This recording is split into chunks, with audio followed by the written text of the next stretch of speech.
Welcome to Restore the Glory podcast. My name is Jake Kim. And I'm Bob Schutz. We're two Catholic therapists sharing what we've learned personally and professionally to help you on the journey of restoration. If you've been blessed by our podcast, please prayerfully consider partnering with us on Patreon. Your support will help cover the cost to produce the podcast, but will also give you access to exclusive content like monthly reflections and special live stream teachings.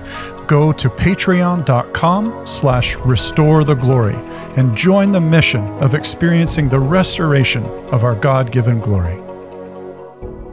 Hey, Bob, good to be with you again. We're back here with our next episode on marriage, and we're going through these 5 key areas to marital communion. And last episode we talked about spiritual unity, and I really appreciated that. And just diving in, we kind of dove deep, and I hope our listeners are starting to pray that Our Father together with their spouses, and I hope that's just blessing them. I think it's just a beautiful, simple way to connect in spiritual unity.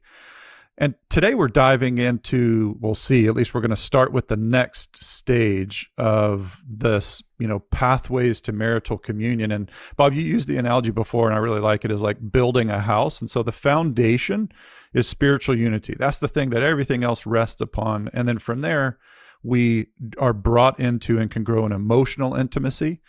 And then the next is companionship, then teamwork, then all of that leads to sexual intimacy. And I think sometimes, I'll speak for myself and maybe some other men, maybe women too, is that we like to invert that and kind of go, hey, let's do sexual intimacy first. And I think the subtle lie that happens there is then we stop at that and we don't realize that we stop there because of the power of sexual unity. It's not that it's bad, it's just, it's really powerful. And so to have that really, I like what you said, be love-making instead of lust-making, then that needs to be growing out of a relationship, not just be an act that you do with each other. Yeah, and I think if we look at the difference between men and women, men can often open up emotionally when the sexual intimacy gives them a kind of acceptance and security. That's very true. But for women, most of the time, entering into sexual intimacy without emotional intimacy becomes a feeling of disconnection and being used. And eventually the very thing that the man is looking for, he's going to lose over time if his wife's emotional needs and his emotional needs aren't being met. Both. It's both. Yes. When you look at the his needs, her needs kind of, Willard Harley wrote a book, His Needs, Her Needs. Yeah. Emotional intimacy is always one of the top for women. Yeah. And sexual intimacy is always one of the top for men. It's right. Not the top. It's like second for each of them. Right. But they're different. Emotional intimacy is down the road for men and sexual intimacy is down the road for women, typically, on average. And so for you men out there who want to have really good sexual intimacy, really pay attention to this on emotional intimacy. And for all of us, we need it. It's our health. It's our well-being. It's the marital glue, this emotional intimacy. And when we have it, we all realize how important it is. But it's something as men we have to be conscious of, that this is really, really high up on our wives' list of priorities for most of our wives. And unless they've been hurt and damaged, then they're closed off. Yeah. Yeah. Bob, a quick story about that it's funny in hindsight, but it's not funny. It wasn't funny in the moment. And then I'll give a nice dose of reality after. But so I'm working with this couple that's newly married, great couple, very committed to their faith, and their struggle was right here and how to connect in emotional intimacy. And I was just talking about basic empathy training, about how do you actually dial in to being connected and understanding and sharing that, getting the heart of your spouse. And so I'm really trying to coach, quote unquote, the husband on how to tune into his wife. And so she's sharing things and I'm just being empathetic, and I'm just, and then I'm doing pretty good that day with it. And so I'm really articulating some key things and maybe some things that she hadn't even thought of. And we were talking about just how you conduct yourself and, the masculine composure of himself and how he presents himself and all that kind of stuff, that it's not locker room kind of style and all that. And honestly, I'm just kind of talking there for a few minutes, and the husband's kind of really taking it in. And then we both kind of glance over at the wife, and her eyes are really big and her disposition changed. And she just kind of sighed and went, "Oh, Jake, I wish I could have recorded that." And then I went, "Uh-oh. Like, I don't want you to be attracted to me," Yeah. And when that happened, I glanced over at the husband. He felt so inadequate in that moment. And I felt for him, because what happened is I've been doing this a long time. So I've got tons of practice, and reality's coming here in a second. So for all the men out there, and he just looked at me and he was just like, "I'll never be able to do what you did." And I just needed to pause and really turn to him and affirm him and minister to him and encourage him. You can do this. And so here's the dose of reality. It's one thing to be able to talk about that when you're sitting with a couple, but when you're the husband, can I still do that? And the answer to me is no. There's the dose of reality. You'd think, oh man, Jake and Bob must be so good at all this emotional intimacy stuff with their spouses, but I'm notorious for operating out of my wounds instead of security that I bring into my connection with Heather. And so, I might be able to say it nicely or empathize with somebody, but that's a whole different thing to be there day in and day out. And, God bless Heather and Margie, our wives, who, for all that they've gone through and our imperfections, So this is really important. And I share the story because it's funny, because it worked for that woman, right? If her husband had said that, I probably would have needed to leave the room and they were going to maybe consummate their marriage right there. But the issue was that it's different when you're in the crosshairs, like it's not as easy, Yeah. In marriage, we bring all of our stuff into it. And so it really becomes an obstacle. We'll talk about that in a little bit, the barriers to emotional intimacy. But I have a story similar to that. I was counseling a woman who had lost a baby, and her husband was a very successful physician who didn't really have time for her. And as we're in therapy one-on-one, and she's grieving the loss of her child, and I decide that I'll meet her at the cemetery so that she can grieve the child at the cemetery. And so I'm just trying to offer the kind of support so she can grieve. I have no intention of anything wrong that I'm aware of, but I come back to the next session and she wants to leave her husband because she wants to marry me. And it was like, what just happened? It was just a really a big learning. It was early in my therapy. It was really big learning about the power of hearing a woman's heart and caring about her pain. And yet, like you said, in dose of reality, I look at Margie and, why can't you give that to me all the time? Why are you empathetic over there in your work and not empathetic to what I'm going through in my work or in my situation? And, so we all know the struggle. We both know the struggle. Even though we know the importance of this, we also know the reality of struggling to keep this alive in marriage. And, Margie and I had seasons of good emotional intimacy and seasons where it wasn't very good. And it's a really painful place when you don't have that. That's true. I'm going to share a very quick kind of, it's a very simple, practical, and I share it with all kinds of caveats and caution tape around it. But one of the things that I've done, and maybe people out there could do it, is, when you talk about and this is the caution tape around it, is, who's your favorite actor? What actor or actress are you most attracted to? Now that can lead to a nasty argument, but if you're secure enough to ask it, Heather and I've played that game, and here's where the value was for me, is that when she listed her people that maybe she finds attractive or whatever, they all had very similar characteristics. And what I learned is that's the kind of emotional connection that Heather really responds well to. And I could look at it and almost, study the tape, like an athlete, you're watching film and trying to see how I improve. I could look at these, I'd watch the movie and go, oh, I get it, right? He's not a moron, or he doesn't like relieve himself of internal digestion problems in front of everybody. And, all that kind of stuff. They're gentlemen, they're kind, and I just was like, okay. It was actually a really kind of fun and playful exercise for me to be able to go, every single guy wore a suit. And now you'll never find me, maybe in my coffin, I'll even then ask him to put me in blue jeans, but suits are not my thing. But it was more about the manner in which these guys held themselves. They were gentlemen. And it was a fun little exercise. Now I can't go, I got to go copy so-and-so. I still have to be me.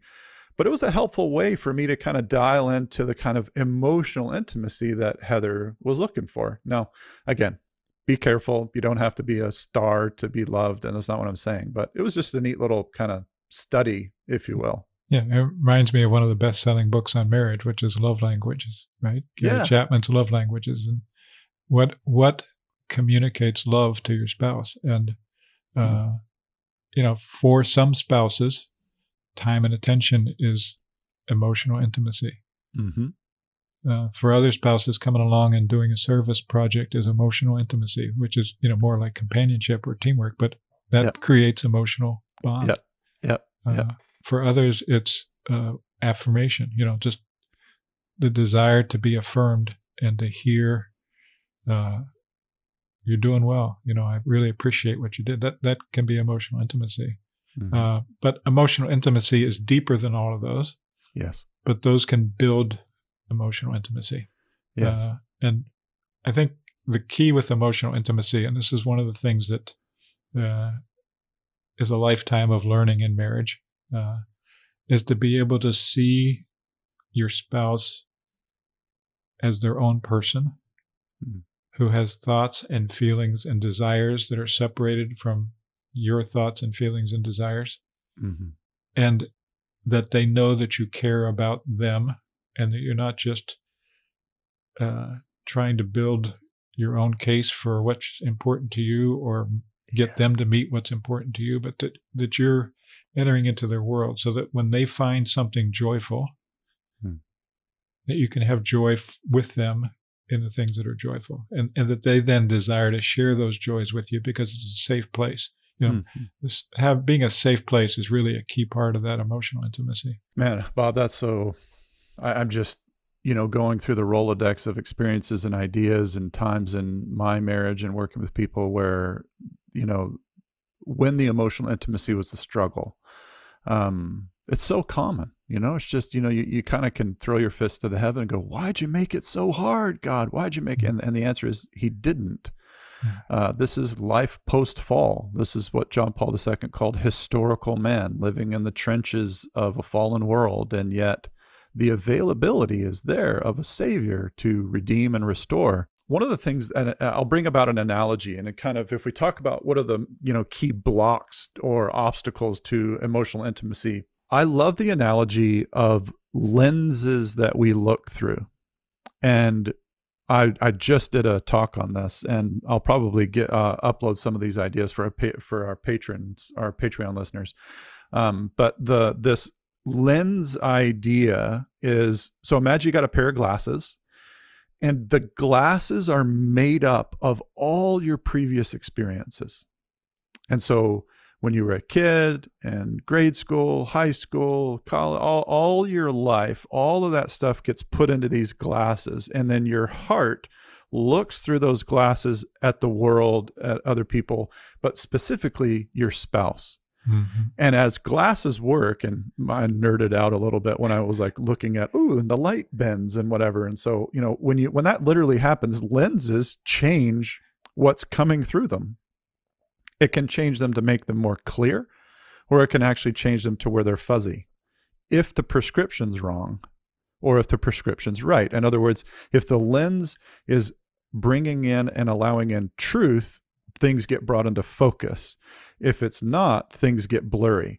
And so what was interesting, and when I think about that, that's exactly what goes on as we long for and seek emotional intimacy, is we have to acknowledge we're always looking at our spouse through the lens of our story, through the lens of what's gone on in our lives. And here's a practical example of that for me.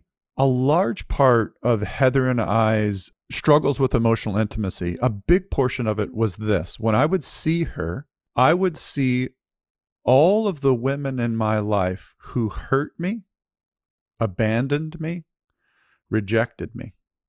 And so I would look at it and go, oh, she's about to hurt me, or she's about to abandon me. And then I would change how I would react, because I'm looking at her and what I'm looking at seems sure true. It seems, well, see, there it is. I've got all this evidence to prove it.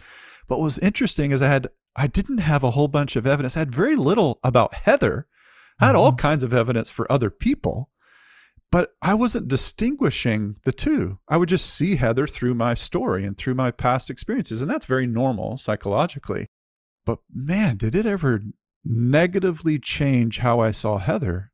And then I would be upset at her, or I would react to her, and she's like, what is wrong with you? That's not what I'm saying at all. That's not what I'm feeling at all. And I'm like, yeah, it is. Look, you did this and this. And she said, that's not what I meant.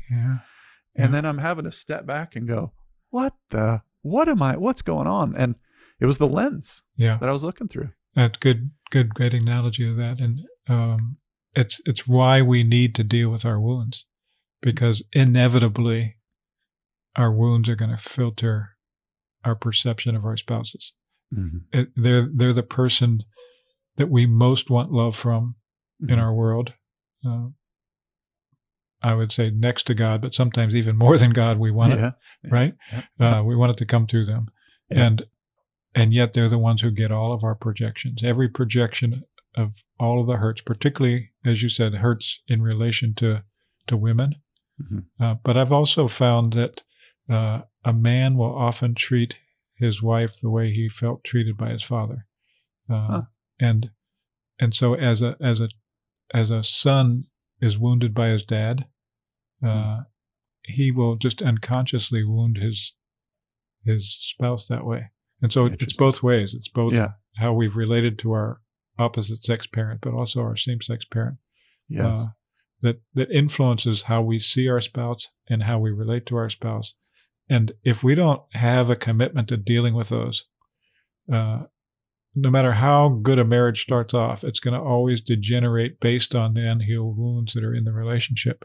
And so making a commitment that I'm going to deal with my glasses, my areas of hurt, my perceptions that are coloring and creating bitterness in my relationship just because I have all these unresolved areas. I don't know how to emphasize this enough, that I would say maybe here's how I can say it. Every single couple I've ever worked with professionally, this has been a primary focus of the work. And the degree to which this improved was very closely connected to how well their relationship improved. And they were bothered often. A couple would come in and go, he's doing this or she's doing that. And I would say, I get it. And all of that matters. But we have to deal with what's under the surface in each of your hearts before we can get to these other things. You know, maybe they're saying our sex life isn't good, or the way that they talk to me is wrong and it triggers me and all this. And I'm like, it was just, glaringly obvious that you both came into the relationship with a story. And people, like you just said, unconsciously, which means I'm not even aware of how what was done and not done to me is influencing how I relate to my spouse. And every single couple I ever worked with, this was the emphasis. And it created and facilitated the greatest breakthrough. And especially, now here's where it gets really cool, if it was a prayer-based healing, if it was a God-centered approach to the restoration of the individual for the marriage, then we were hitting two birds with one stone. Yep. Is that maybe? Yeah, that's kind of, anyway, just throwing a rock at a bird there. Yeah. How does that work? Anyway, so we're not throwing rocks at birds here, but the point being is that two things got addressed at once, where spiritual unity and emotional intimacy were being facilitated while we were looking at one person or the other's wounds and how they actually intertwined. And Bob, you've probably seen this, but it is uncanny how well people's wounds fit together. It's amazing. Marriage. I think we either God sovereignly arranges that for our healing, or we select people to fit our woundedness as well as our desires. But it does. It's an incredible fit. I'm going to share a story of my own that I talk about in Be Devoted, but it was probably the key issue that affected our emotional intimacy. And I've told some of this story before about my dad leaving. And in addition to my dad leaving because of infidelity, drinking was always involved with his infidelity. So when he would drink in that season of life, he would be more prone to being unfaithful. And so I equated with his drinking with his leaving. Got it. Okay. So Margie's dad, when he would get off work, Margie's dad was kind of distant from her. Okay.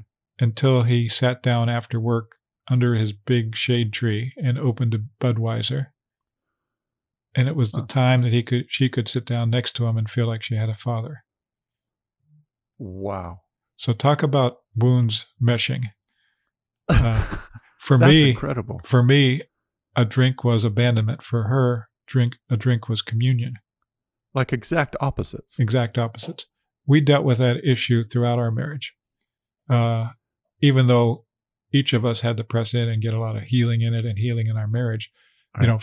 When she loved Budweiser, wonder why? It was her connection with her dad. Right. Every time she opened a Budweiser, alarm bells would go off inside of me. Wow. Particularly if she was out and drinking, right? Right. It would be this panic. Yes. But all unconscious. This wasn't conscious.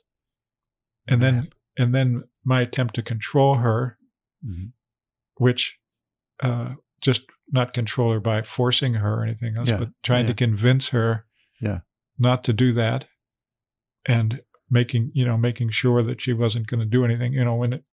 Just like you said, it's like it had nothing to do with her intentions.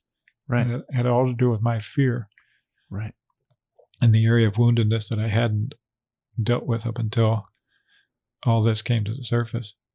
And it literally, the messages that I communicated to her were really hurtful to her when she would want to drink and get close to me, and I would pull back and self-protect. And, it was a dynamic that just continued until that healing took place. And then, there was other issues then after that. Bob, I don't know if I've ever heard a story that's that clear about what that's, literally surrounding drinking. And it's so, I can see it from her point of view so quickly. She's like, the sexiest thing maybe you could have done is brought home a case of Budweiser and cracked one open and said, hey, do you want to go outside on the swing? And I did that on her 50th birthday. I bought a case of Budweiser. We went to the beach, which was her favorite place, and I was miserable, but she felt so loved. Wow. That is, I really appreciate you sharing this story, because where for one person it was awesome, the other person it was devastation. And it sure does make you ask the question, like, God, what in the world are you doing? Like, how? That's too good to be true that it was perfectly aligned like that. But I think, you said it well, it's for our healing. Yeah. I think sometimes maybe what we miss in marriage is that, marriage is a sacrament for our redemption and our salvation. That's what sacraments are for. Sacraments are to make us holy and to make us deeper, or to draw us deeper into relationship with God, teach us how to love, make us saints. And boy, I know I didn't go into marriage with that as at the forefront. I was like, marriage is supposed to be heaven. Right. What's wrong with you, Heather? Like, it's supposed to be heaven. Where's the heaven? That's just not the reality of what marriage is. But that really improved my prayer life, by the way. How so? Because I knew I couldn't fix it. I knew I couldn't fix it in me. I knew I couldn't fix it between us. Wow. And so it was the area I needed Jesus. And that was the beginning of the healing. Man, that's really good. I mean, it reminds me of back to the 747 analogy of burning grace. Like, you couldn't get that plane to take off. That's way too big, too deep.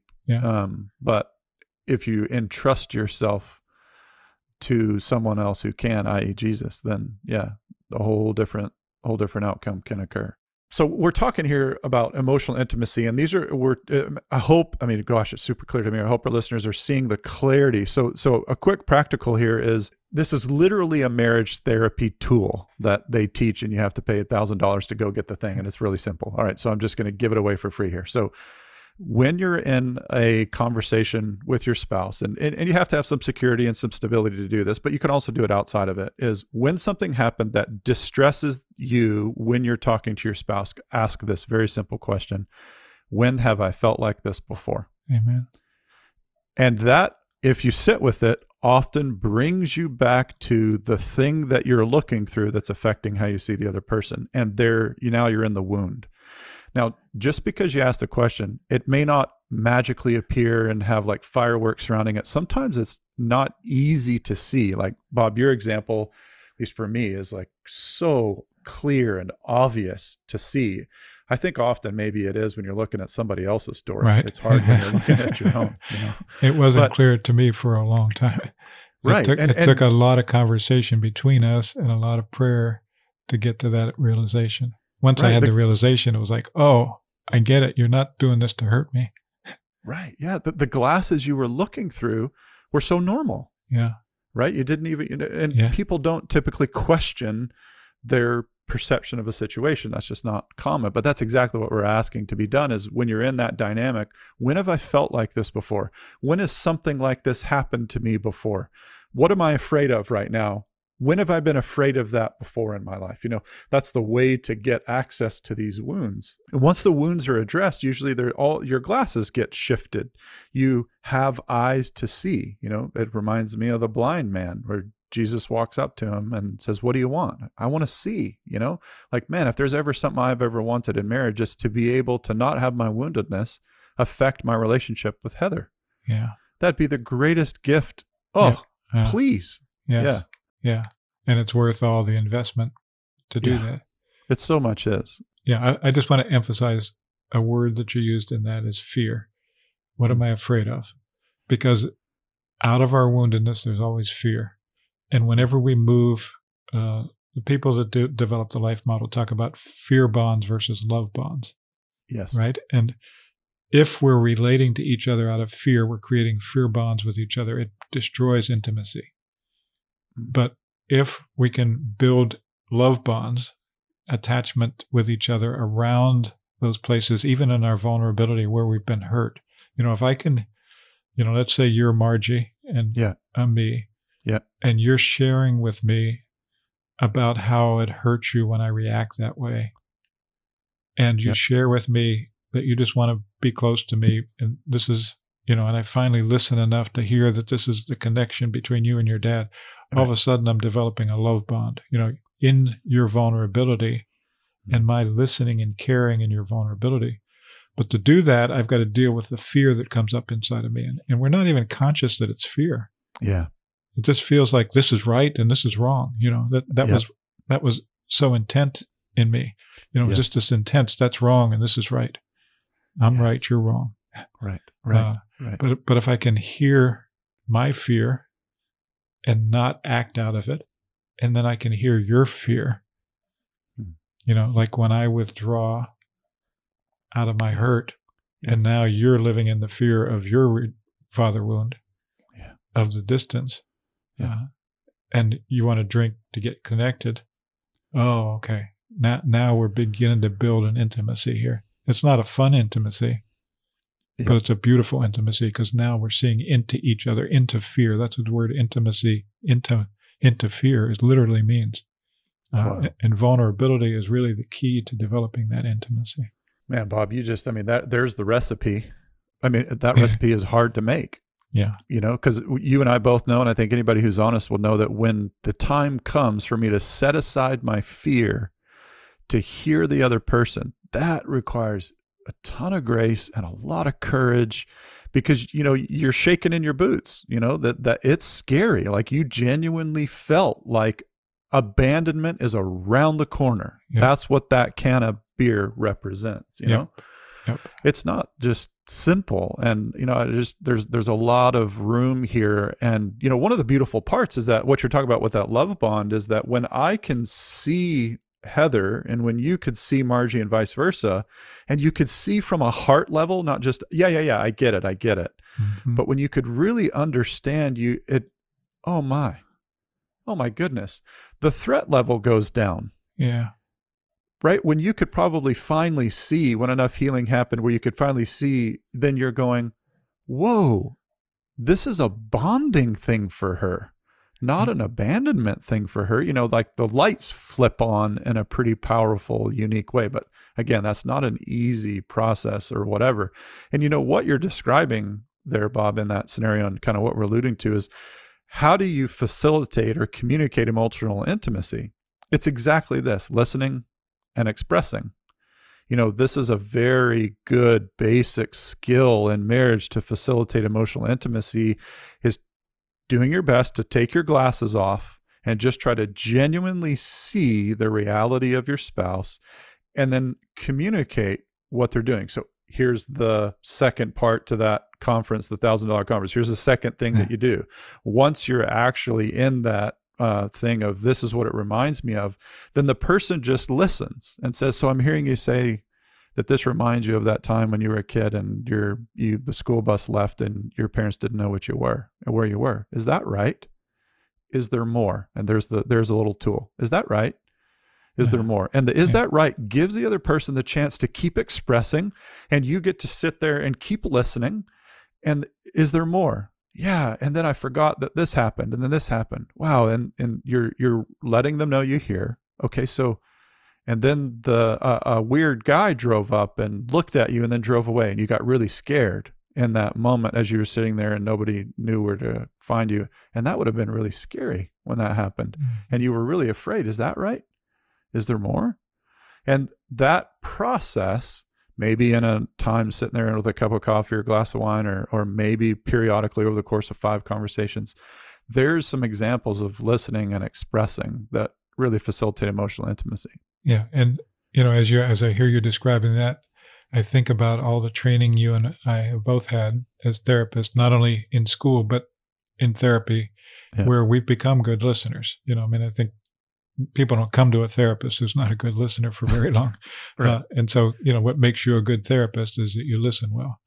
But for both of us, as soon as we translate that over into marriage, as we said before, it changes. It's like, you know, so we can describe this skill, and it's really a valuable skill, but recognize that you and I both struggle in our intimate relationships when we're triggered to practice that skill. We may be good at other times, but as soon as it gets to be personal and our fears come up, our wounds come up, then that skill goes right out the window.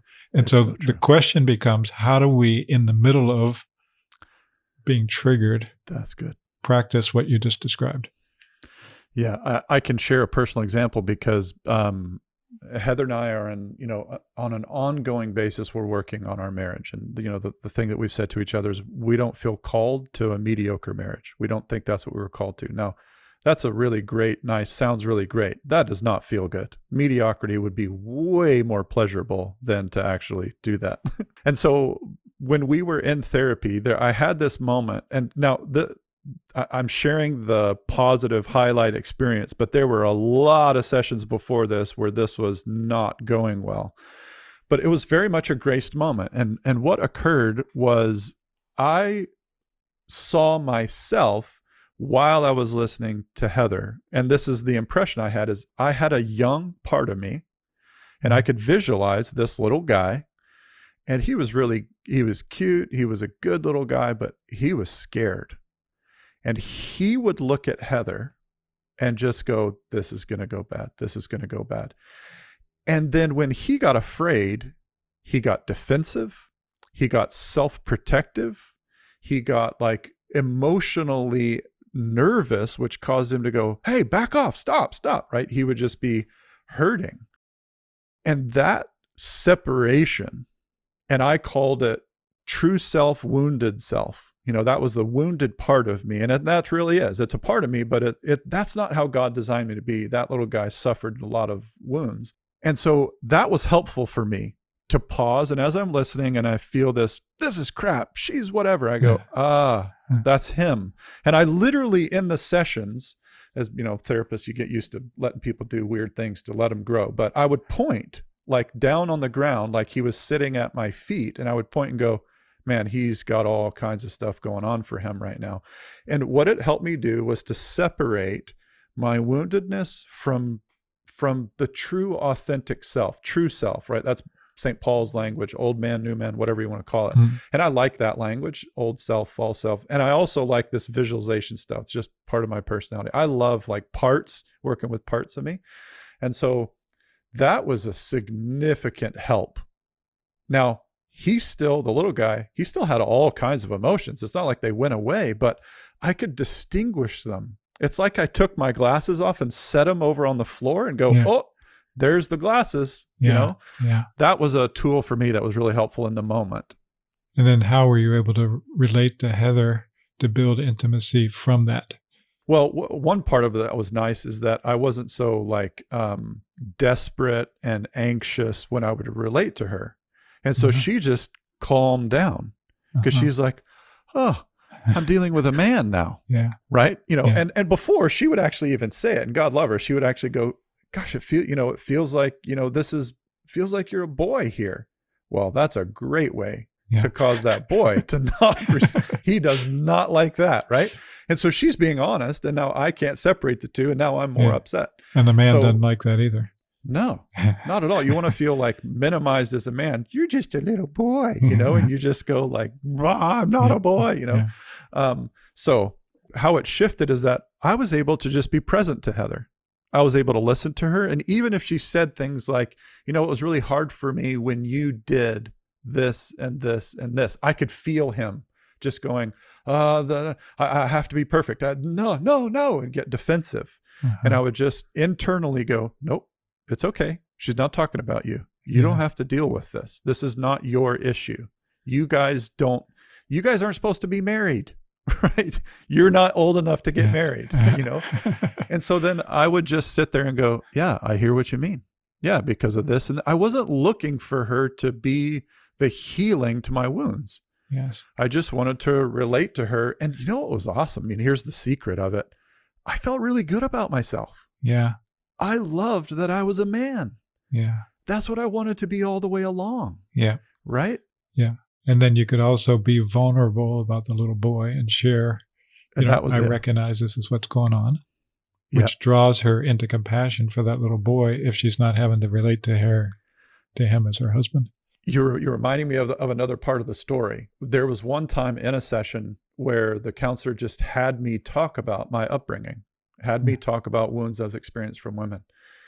And right in the middle of me just sharing and basically describing this young part of me, Heather starts crying because she was sincerely heartbroken over my story.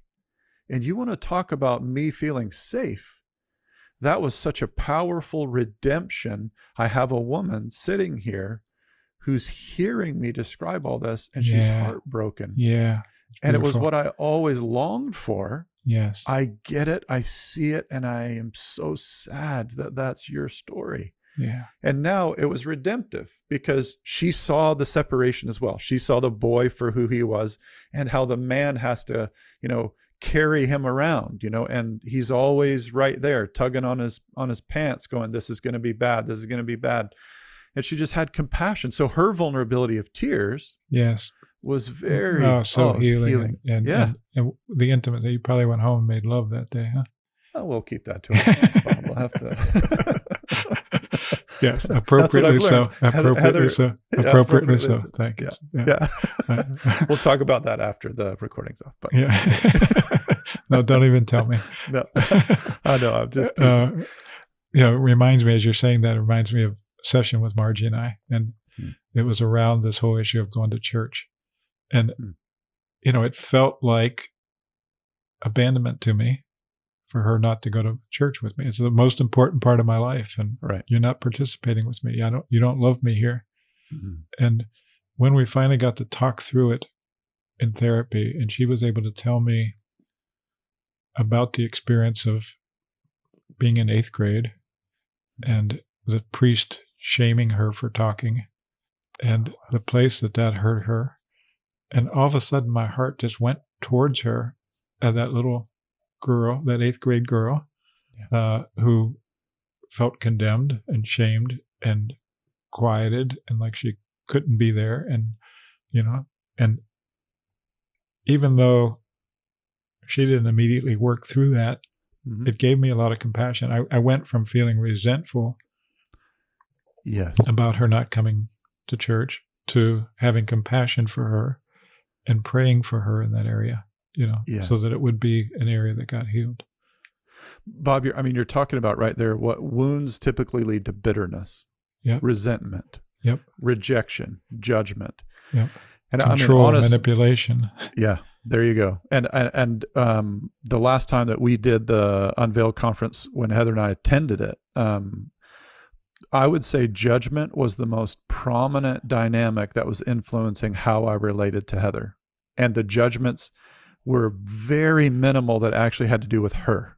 Right. They were, almost all of them had to do with my glasses and how I perceive things. And so that's exactly the obstacle to emotional. How can I relate to my spouse well if I'm sitting there judging her about how bad she is, and the judgment's not even accurate? Yeah. Because it's about somebody else. Yeah. You know what I mean? And then what is it? How intimate do you feel with somebody who's judging you in a way that doesn't even fit you? Yeah. Or whether it fits you or not, Yeah. Nobody wants to be judged. Yeah. You're an idiot. Come here, give me a hug. That doesn't happen. Yeah. Whereas when we're understood, when somebody really gets us, our heart's just totally drawn. Totally drawn. It's just an immediate intimacy. I think I say it periodically throughout our episodes: security, maturity, purity. And I think that's a core reality for healing. Essentially, what I feel like we're talking about is the more secure you are as an individual, the more secure and safe your spouse becomes, because you're not relating to them through your story and through your wounds. And then your marriage matures, and then your intimacy becomes more pure. And there it is again. That's good. So if I bring, I say to myself, men get married, not boys. And that's just a truth. I'm not saying that to shame this young part of me. What I'm saying is that the expectation of emotional capacity and connection that a marriage asks for, boys can't do that. And they're not supposed to. They're supposed to be playing and having fun and being safe. Yeah. Getting into the nitty gritty and getting their emotional hands dirty of navigating parenting and relating and jobs and work, that's for a man and for a woman, not for a boy and a girl. Marriage is not supposed to be this game where we get together and play house and then we go about and go and fake it and go do our everyday life. No, that's boys and girls playing house together. That's not marriage. Marriage is supposed to be men and women coming together to bring new life into the world, image the Trinity, and bless the world. That's for adults to do. Yep. Amen. And so to grow us up requires security, and growing up is maturity, and it feels really good and pure to live in that kind of relationship. And love becomes pure. It's not contaminated by all the bitterness and resentments and judgments and fears and woundedness. And it just becomes, we become so good. Clear water for each other to drink, rather than all this bitter water. That's so true. So true. Any final thoughts before we wrap up this episode? Yeah, I'm thinking of a couple of good books. I mentioned Gary Chapman's The Love Languages. I mean, you look online, it's I think it's the top marriage book ever. It's always in the top 20 of bestsellers. Yeah. And that would be one of them. I ran across another book, Seasons of a Marriage, by Gary Chapman also. Okay. 6 months after Margie died. And I was reading it, and I was going through old love letters. And love letters before we got married, and then what didn't seem like love letters, but were really the deeper love letters when we were going through the most difficult season of our marriage. And I could finally hear the love that we had for each other. Wow. In retrospect, trying to communicate in that season of life when our wounds were just right up on the surface. And this book by Gary Chapman put a language to it, just that we go through these different seasons. And sometimes we go through a season of winter in marriage. It's necessary. The season of winter is sometimes necessary to destroy all of the bad things that have grown and to start fresh, so that there can be a new spring. And Amen. I can then see that at that time when we were in therapy and we were really struggling and we were writing these letters to each other, we really weren't getting each other. There was a lot of love there. We had to mature in our love to be able to, it was easy to love each other before we got married, but in that season, it was really a challenge to love each other. But that's when our love became mature. That's when we really had to grow in intimacy. And so I would recommend either of those books. And I talk about that story also in Be Devoted. So we can put Be Devoted in the notes too. Yeah, the two books that come to my mind, one of them is Be Devoted. And so, yeah, we'll definitely put that in there. And that's just a lot of what we're talking about kind of in book form. And the other one is a book by Dr. Ed Sri, S-R-I is how you spell his name. And it's called Men, Women, and the Mystery of Love. I found that book really helpful to just give me some of the background categories and what's love supposed to look like? What is love? How is it different than friendship? And it has a tone of philosophy to it, but it's pretty simple reading. That one was super helpful for me. And that was one of the books I would recommend to couples pretty regularly when they were coming to see me. The last one is a book. Gosh, what is it? Oh, the last one is a book called Hold Me Tight by Susan Johnson. And Susan Johnson is a therapist who is one of the, I would say, the grandmothers, one of the founders of emotional focused marriage therapy. And so Hold Me Tight is a really cool book that kind of breaks into how to do marital intimacy and stuff from an emotion focused perspective. So when we're talking about emotional intimacy, that's a book to check out. And just as a caveat, it's a secular book by a secular author. So you have to always filter those things with your awareness of what is good and true. So, well, thanks for listening. We're grateful for you. We're glad that you're here with us. We hope this series is blessing you. Maybe you know of a couple or a friend, or maybe you're in a couples group and you just want to bring this to their attention. Why don't you send them to Apple Podcasts or other places that you find podcasts, or you can send them to our website, which is restoretheglorypodcast.com. And until next time, we're praying that you would continue to experience the abundance of God's love, mercy, and healing.